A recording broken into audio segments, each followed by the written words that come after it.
I had 24 tasks due in Todoist. Every morning, wave of guilt, close the app, repeat. So I deleted it. Now I plan my entire day in 5 minutes and I actually do what I plan to do. Let me show you what I use instead. Quick context, I work in tech and I was using Todoist the right way. Projects, labels, quick filters, priorities, and it worked. And I'm not here to trash Todoist, but I'd still spend 15-20 minutes of my time trying to figure out what I'm meant to be doing during the day, because I have 30 tasks and I'm paralyzed by choice. Todoist held all my list perfectly. It just couldn't tell me what actually mattered today. I wanted something that could help me think and not just remember. So let me show you my actual workflow. So in the morning, I open up my laptop and go to Claude. And I type in, "Hey Claude, what do I need to do today?" What? And then what I like doing is watching Claude think. Beep boop, beep boop. And it's going to go through my Q1 2026 tracker where I have my goals for this quarter and what I have planned to do today to help achieve those goals. So now Claude has come back with due today, LinkedIn post, video 1, and food shopping. I've actually done my food shopping today, so I'm gonna say, "Hey Claude, I've done my food shopping today. Take that off my list. I am on track to do the rest today."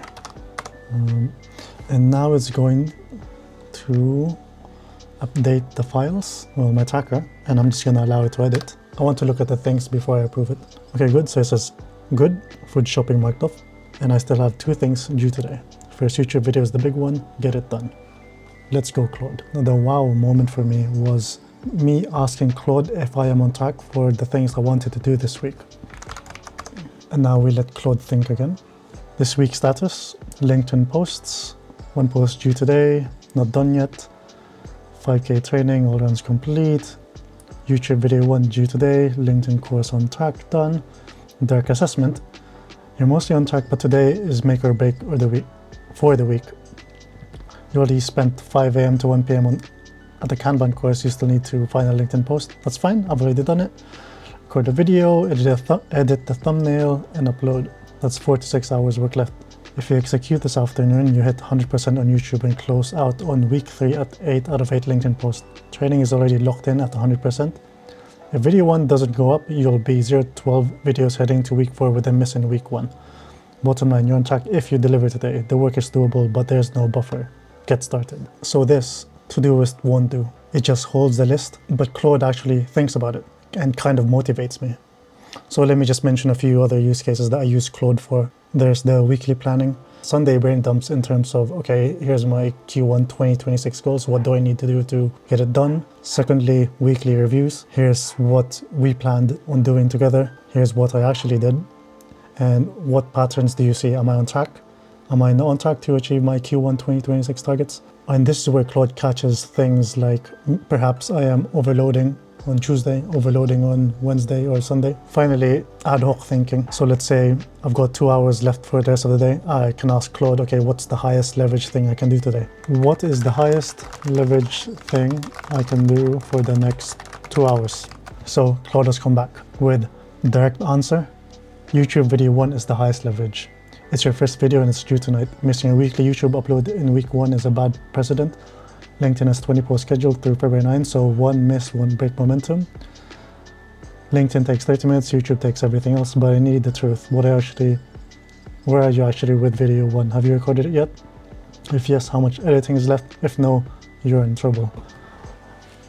I'm recording right now. Don't worry, Claude. I'll get it done. Okay, so good. So Claude is saying good, get it done. After recording, you still need to edit, thumbnail, upload. Don't overthink the edit on video 1. Shipped is better than perfect. LinkedIn post can wait until after upload. I mean, I've got the LinkedIn post. I just need to copy and paste it and it should be good. Check in with you tomorrow to update the tracker. Cool. I mean, it's comparing apples to oranges, but here's what I found genuinely better about Claude. So number 1, it thinks with me and adapts to the context. Todoist stores tasks while Claude helps me decide what matters. Secondly, there's definitely no guilt from like a long list. There's no red 24 that's making me feel like a failure just before breakfast. I don't even have breakfast. It's just a conversation. Point 3 is that it remembers context within the session. So I can say, remember, I've got this big presentation on Thursday, and it factors into every suggestion that it does. And here are the cons, and honestly there are real trade-offs. 1. There's no persistent storage. Claude doesn't hold your tasks along sessions. If you need a system of records, then you may need to use something else, but so you actually have to tell Claude to save it, otherwise your conversation will be lost forever. Number 2. You actually have to show up. Todoist sends reminders. Claude waits for you to start a conversation. If you forget to check in, then nothing happens. Number 3, it's not super visual. There's no Kanban boards, there's no calendar views. If you're a visual planner, then you might miss that.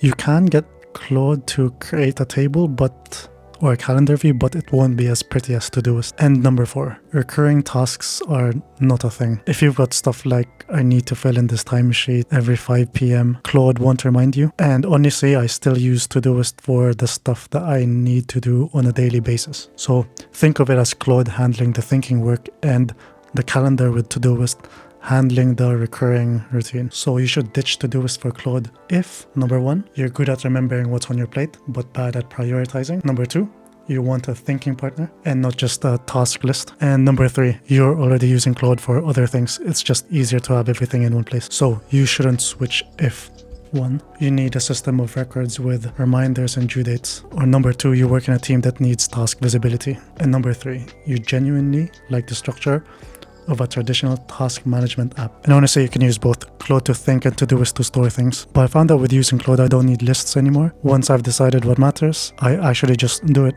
So here's what's changed for me. So before Claude, I'd wake up feeling like I'm already behind.